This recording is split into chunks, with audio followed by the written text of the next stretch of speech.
29 जुलाई नाग पंचमी के दिन इस पेड़ को छूकर आ जाना जीवन से दरिद्रता का अंत हो जाएगा। इस पेड़ पर साक्षात देवी मनसा का वास होता है। नमस्कार, आपका स्वागत है। ब्रह्मवैवर्त पुराण में देवी मनसा के चरित्र का वर्णन करते समय भगवान श्री कृष्ण ने एक ऐसे वृक्ष के बारे में बताया है जिसका स्पर्श करने मात्र से ही मनुष्य की दरिद्रता नष्ट हो जाती है। देवी मनसा नाग माता है, समस्त नागों की देवी है, उन्हें प्राणों में विषहरी कहा गया है। नाग पंचमी का दिन देवी मनसा को अत्यंत प्रिय है। इस दिन जो भी मनुष्य इस एक वृक्ष के केवल स्पर्श कर लेता है तो उसके दुखों का नाश हो जाता है। इस पेड़ पर साक्षात देवी मनसा का ही वास है। मां मनसा समस्त दुखों को हरने वाली देवी है, समस्त रोगों का नाश करने वाली जरूरत है। भगवान धन्वंतरी ने मां मनसा को यह वचन दिया है, जो भी जातक मनसा देवी की पूजा करेगा उससे धन संपत्ति की प्राप्ति होगी और उसके रोगों का नाश होगा। दोस्तों, उस चमत्कारी पेड़ के बारे में जानने से पहले आपको नागमाता मनसा के बारे में अवश्य जान लेना चाहिए। भगवान नारायण ने नारद जी को मनसा देवी का चरित्र सुनाया है। भगवान नारायण कहते हैं, लक्ष्मी के अंश से प्रकट हुई ऋषि कश्यप और देवी कद्र से उत्पन्न हुई कन्या, यह मनसा देवी है। यह मन से उदी हुई है, इसलिए इन्हें मनसा देवी के नाम से जाना जाता है। इनके पति का नाम जरूरत है, इसलिए इन्हें जरूरत प्रिया भी कहा जाता है। देवी मनसा के पुत्र का नाम आस्तिक है, ये परम तेजस्वी है। इन्होंने ही जन्मजयी के सर्पसंहारक यज्ञ से समस्त नागों की रक्षा की थी। देवी मनसा ने 3 युगों तक भगवान श्री कृष्ण की तपस्या की थी। भगवान श्री कृष्ण सेवा प्राप्त करके ये तीनों लोगों में पूजनीय बन गई। भगवती मनसा श्वेत चंपक पुष्प के समान वर्ण वाली हैं। इनका विग्रह रत्नमय आभूषणों से विभूषित है। अग्निशुद्ध वस्त्र इनके शरीर की शोभा बढ़ाते हैं। इन्होंने सर्पों का यज्ञोपवित्र धारण किया है। ये देवी सिद्ध पुरुषों की अधिष्ठात्री देवी है।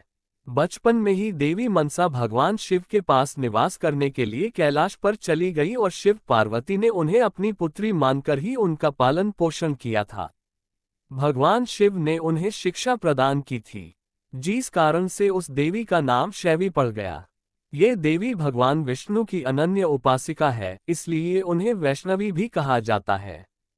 देवी मनसा को नागेश्वरी नाग भगिनी भी कहा जाता है, क्योंकि इन्होंने ही अपने पुत्र आस्तिक को नागों की रक्षा के लिए भेजा था। देवी मनसा विश्व का संहार करने में समर्थ होने के कारण इन्हें विषहरी भी कहा जाता है। भगवान शिव से योग सिद्धि प्राप्त करने के कारण इनका नाम सिद्ध योगिनी भी पड़ा था। अतः इस महान देवी की जो भी नाग पंचमी के दिन उपासना करता है उसके सभी मनोरथ सफल होते हैं। उसकी दरिद्रता दूर होती है तथा उसके जीवन से शोक का भय भी नष्ट हो जाता है। इसीलिए नाग पंचमी के दिन देवी मनसा की पूजा आराधना निश्चित ही करनी चाहिए। हिंदू पंचांग के अनुसार नाग पंचमी का त्योहार श्रावण मास के शुक्ल पक्ष की पंचमी को मनाया जाता है। पंचांग के अनुसार श्रावण मास के शुक्ल पक्ष की पंचमी तिथि 28 जुलाई की सुबह 11:24 पर शुरू होगी और इस तिथि का समापन 20 जुलाई की रात 12:46 पर हो जाएगा। उदया तिथि को ध्यान में रखते हुए नाग पंचमी 29 जुलाई मंगलवार को मनाई जाएगी। 29 जुलाई के दिन नाग पंचमी की पूजा का शुभ मुहूर्त सुबह 5:41 से सुबह 8:23 तक रहेगा। इस शुभ मुहूर्त में विधिवत नाग पंचमी की पूजा संपन्न की जा सकती है। नाग देवता की पूजा के लिए सबसे उत्तम मुहूर्त रहेगा। दोस्तों, नाग पंचमी के 8 देव माने गए हैं। इस दिन में अनंत, वासुकी, पद्म, महापद्म, तक्षक, कुलीर, करकट और शंख नामक अष्टनागों की उपासना की जाती है। नाग पंचमी से एक दिन पहले चतुर्थी के दिन एक बार भोजन करें तथा पंचमी के दिन उपवास करके शाम को भोजन करना चाहिए। पूजा करने के लिए नाग का चित्र या मिट्टी की सर्प मूर्ति को लकड़ी की चौकी के ऊपर स्थान दिया जाता है। फिर हल्दी, रोली, चावल और फूल चढ़ाकर नाग देवता की पूजा की जाती है। उसके बाद कच्चा दूध, घी, चीनी मिलाकर लकड़ी के पट्टे पर बैठे सर्प देवता को अर्पित किया जाता है। पूजन करने के बाद सर्प देवता की आरती उतारी जाती है। सुविधा की दृष्टि से किसी सपेरे को कुछ दक्षिणा देकर ये दूध सर्प को पिला सकते हैं। पंचमी के दिन द्वार के दोनों ओर गोबर से नागों की आकृति बनानी चाहिए। पंचमी को कुश का नाग बनाकर गंध पुष्पा आदि से उनका पूजन करें। दूध घी जल से स्नान कराए। दूध में पके हुए गेहूं और विविध नैवेद्यों का भोग लगाए। इस पंचमी को नाग की पूजा करने से वासु की आंधी नाग संतुष्ट होते हैं और वह पुरुष नागलोक में जाकर बहुत काल तक सुख का भोग करता है। इस प्रकार नियमानुसार जो पंचमी को नागों का पूजन करता है वह शारीरिक और मानसिक कष्टों से मुक्त होता है। उसे धन धान्य की प्राप्ति होती है और मृत्यु के पश्चात वह श्रेष्ठ विमान में बैठकर नागलोक को जाता है। पंचमी तिथि को नागों का पूजन करके इस मंत्र का उच्चारण करना चाहिए। ओम गुरुकुल फट स्वाहा। इस मंत्र के उच्चारण से जीवन से शोक का भय समाप्त होता है। जिस स्थान पर यह मंत्र बोला जाता है उस स्थान पर नाग कभी नहीं आते हैं और कभी कष्ट नहीं देते हैं, ऐसा वचन समस्त नागों ने दिया है। पंचमी के दिन नागों की पूजा के साथ ही देवी मनसा की पूजा भी करनी चाहिए। देवी मनसा की मिट्टी की प्रतिमा अथवा उनकी तस्वीर के सामने उनकी पूजा करनी चाहिए। इसके अलावा नाग पंचमी के दिन देवी मनसा के इस मंत्र का उच्चारण भी करना चाहिए। ओम ह्रीं श्रीं क्लीं ऐं मनसा देवी व्यस्वाह। जिसे इस मंत्र की सिद्धि प्राप्त हो गई वह धरातल पर सिद्ध है। उसके लिए विष भी अमृत के समान हो जाता है। यही आप जान लेते हैं वह कौन सा पेड़ है जिसका स्पर्श करने मात्र से ही देवी मनसा प्रसन्न हो जाती है। ब्रह्मवैवर्त पुराण में भगवान विष्णु ने मनसा देवी के चरित्र का वर्णन करते समय देवी मनसा को प्रसन्न करने के उपाय बताए हैं। देवी मनसा को गुड़ का पेड़ अत्यंत प्रिय है। श्रावण शुक्ल पंचमी के दिन इस वृक्ष पर देवी मनसा का आह्वान करने से देवी मनसा जल्दी प्रसन्न होती है। गुड़ा के पेड़ को कपास कहा जाता है, इसीलिए नागपंचमी के दिन कपास के पौधे को स्पर्श जरूर करना चाहिए।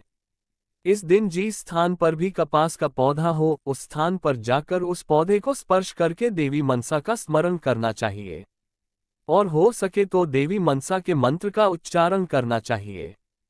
इसके अलावा इस दिन अगर आप कपास के पौधे की पूजा करते हैं और उसे जल चढ़ाते हैं तो देवी मनसा जल्दी ही प्रसन्न हो जाती है। इस दिन आप कपास के पौधे को थोड़ा सा कच्चा दूध भी चढ़ा दे और देवी मनसा से प्रार्थना करें। आपकी जो भी इच्छा है वह निश्चित ही पूर्ण हो जाएगी। आपकी दरिद्रता को भी माता दूर कर देती है। आपके जीवन में अगर किसी भी प्रकार का दोष है, कष्ट है, वह भी समाप्त हो जाते हैं। बस नाग पंचमी के दिन किसी भी समय पर कपास के पौधे को स्पर्श कर लेना। इस पौधे पर मां मनसा का वास हमेशा रहता है। ध्यान रहे दोस्तों, इस दिन कपास के पौधे को नहीं तोड़ना चाहिए और न ही उसे कष्ट देना चाहिए। माता क्रोधित हो जाती है। नाग पंचमी के दिन जमीन को खोदना अथवा हल चलाना भी वर्जित बताया गया है। इससे मां मनसा क्रोधित हो जाती है। इससे जमीन के अंदर छिपे हुए सर्पों को कष्ट हो सकता है अथवा जो नाग भूमि में निवास कर रहे होते हैं उनका घर भी टूट सकता है। नाग पंचमी के दिन कभी किसी सर्प के प्राण नहीं लेने चाहिए, ऐसा करने से महापाप लगता है। नाग पंचमी को नागों को ठंडा दूध चढ़ाना चाहिए क्योंकि इसी दिन नाग को भयंकर यज्ञ से अग्निदाह सहन करना पड़ा था। इसीलिए उनके दाह को कम करने के लिए उन्हें ठंडा दूध चढ़ाया जाता है। नाग पंचमी के दिन नुकीली और धारदार चीजों का इस्तेमाल भी नहीं करना चाहिए। नाग पंचमी के दिन मीठे अन्न का भोजन करना शुभ माना जाता है। इस दिन मीठे पदार्थों का सेवन सबसे पहले करना चाहिए। इससे नागदेव प्रसन्न होते हैं। तो दोस्तों, इस प्रकार से आप नाग पंचमी के दिन देवी मनसा की पूजा जरूर करें।